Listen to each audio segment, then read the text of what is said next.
नमस्ते। टेस्ट बार, dial indicator और visual alignment method का उपयोग करके ट्रेल कट मेथड से लेथ सेंटर्स के अलाइनमेंट को जांच करने के यह सेशन में आपका स्वागत है। आइए सेशन शुरू करते हैं। आइए अब इस सेशन के उद्देश्यों पर नजर डालते हैं।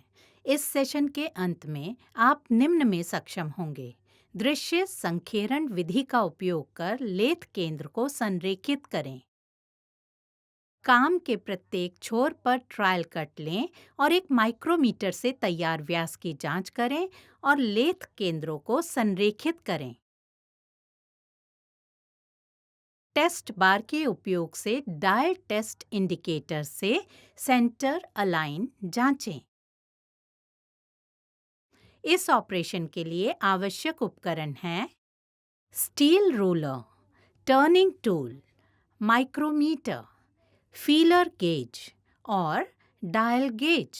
सटीकता की आवश्यकताओं के आधार पर लेथ केंद्रों को संरेखित करने के लिए विभिन्न तरीके उपलब्ध हैं।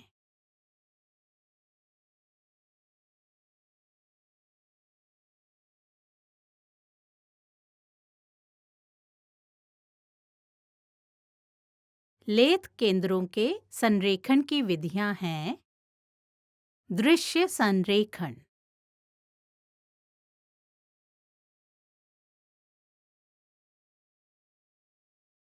ट्रायल कट मेथड, टेस्ट बार और डायल इंडिकेटर का उपयोग करना, टेल स्टॉक ग्रेजुएशन का उपयोग करना, ट्रायल कट मेथड। आइए अब दृश्य संरेखण विधि का उपयोग करके लेथ केंद्रों को संरेखित करने का क्रम सीखें। टेल स्टॉक क्लैंप, लीवर या नट को ढीला करें। टेल स्टॉक हैंड व्हील को तब तक टर्न करें जब तक कि टेल स्टॉक बैरल लगभग 25 mm तक न फैल जाए।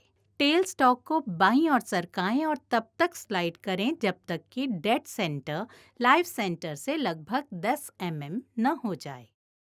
टेल स्टॉक हैंड व्हील को तब तक घुमाएं जब तक कि बिंदु केंद्र लगभग संपर्क में न आ जाए। लेथ बेड केंद्रों पर सफेद पेपर की एक शीट रखें। केंद्रों के शीर्ष पर और लेथ केंद्र बिंदुओं के संरेखण को नीचे देखें। टेल स्टॉक को 2 स्क्रू के माध्यम से तब तक समायोजित करें जब तक कि दोनों केंद्रों के बिंदु एक ही पंक्ति में न आ जाएं। टेल स्टॉक में भाग को सुरक्षित करने के लिए ढीले समायोजन पेंच को कस लें। आइए अब ट्रायल कट विधि का उपयोग करके लेथ केंद्रों को संरेखित करने का क्रम सीखें। वर्कपीस को लेथ के केंद्र के बीच स्थापित करें। ट्रू सिलिंड्रिकल सरफेस बनाने के लिए वर्कपीस के टेल स्टॉक सिरे पर पर्याप्त गहराई तक टर्निंग ऑपरेशन करें।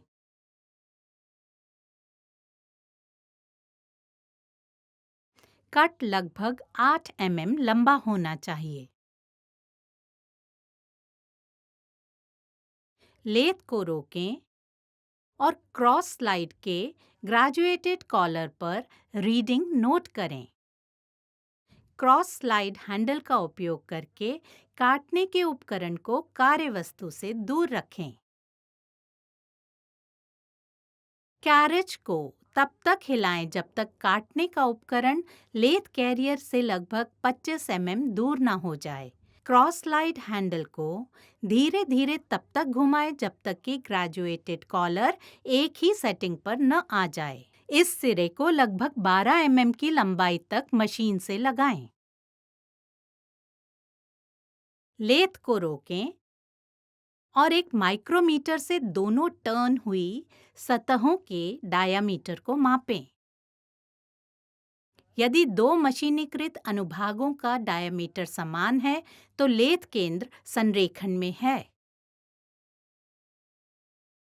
यदि ये डायामीटर्स भिन्न हैं, तो टेल स्टॉक को अंतर के आधे से समायोजित किया जाना चाहिए। ये उपकरण बिंदु और वर्कपीस के बीच सही मोटाई के फीलर गेज का उपयोग करके किया जा सकता है। यदि टेल स्टॉक सिरे पर डायामीटर बड़ा है, तो काटने वाले उपकरण की ओर समायोजित करें। यदि टेल स्टॉक के सिरे पर डायामीटर छोटा है, तो कटिंग टूल से दूर समायोजित करें। प्रत्येक कट के लिए समान ग्रेजुएटेड कॉलर सेटिंग का उपयोग करके दोनों मशीनी डायामीटर से एक और हल्का कट लें। माइक्रोमीटर का उपयोग करके डायामीटर मापें। टेल स्टॉक को तब तक समायोजित करना जारी रखें जब तक कि दोनों डायामीटर समान न हो जाएं। आइए अब टेस्ट बार और डायल इंडिकेटर का उपयोग करके लेथ केंद्रों को संरेखित करने का क्रम सीखें। लेथ के केंद्रों और टेस्ट बार में केंद्र ड्रिल किए गए छेदों को साफ करें। केंद्रों के बीच आवश्यक ऊंचाई के लिए टेस्ट बार को माउंट करें और टेल स्टॉक स्पिंडल क्लैंप को कस लें। टूल पोस्ट पर या लेथ कैरेज पर एक डायल इंडिकेटर लगाएं।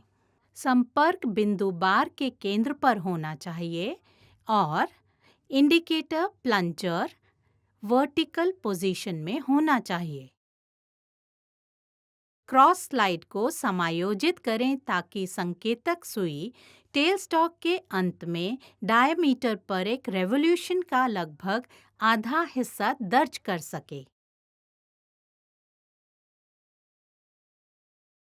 जब तक संकेतक हेडस्टॉक के अंत में डायामीटर पर पंजीकृत न हो जाए, तब तक कैरेज को हाथ से बाईं ओर ले जाएं। इंडिकेटर रीडिंग पर ध्यान दें। यदि रीडिंग समान नहीं है, तो कैरेज को तब तक हिलाएं जब तक इंडिकेटर फिर से टेल स्टॉक एंड डायामीटर पर रजिस्टर न हो जाए। टेल स्टॉक क्लैंप नट को ढीला करें।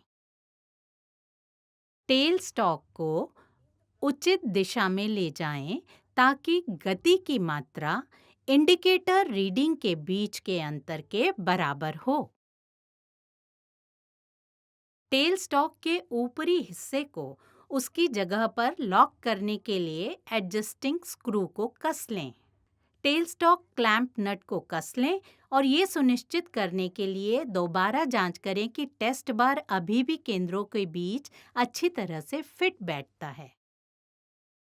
इन चरणों को तब तक दोहराएं जब तक कि दोनों सिरों पर इंडिकेटर रीडिंग्स समान न हो जाएं। संक्षेप में हमने ये सीखा है। दृश्य संरेखण विधि का उपयोग कर लेथ केंद्र को संरेखित करें। काम के प्रत्येक छोर पर ट्रायल कट लें और एक माइक्रोमीटर से तैयार डायमीटर की जांच करें और लेथ केंद्रों को संरेखित करें। टेस्ट बार के उपयोग से डायल टेस्ट इंडिकेटर से सेंटर अलाइन जांचें। तो यह सब टेस्ट बार, डायल इंडिकेटर और विजुअल अलाइनमेंट मेथड का उपयोग करके ट्रेल कट मेथड से लेथ सेंटर्स के अलाइनमेंट को जांच करने के बारे में था। आशा है आप सभी एक्सरसाइजेस और कॉन्सेप्ट्स को समझ लिए होंगे। मिलते हैं अगले सेशन में।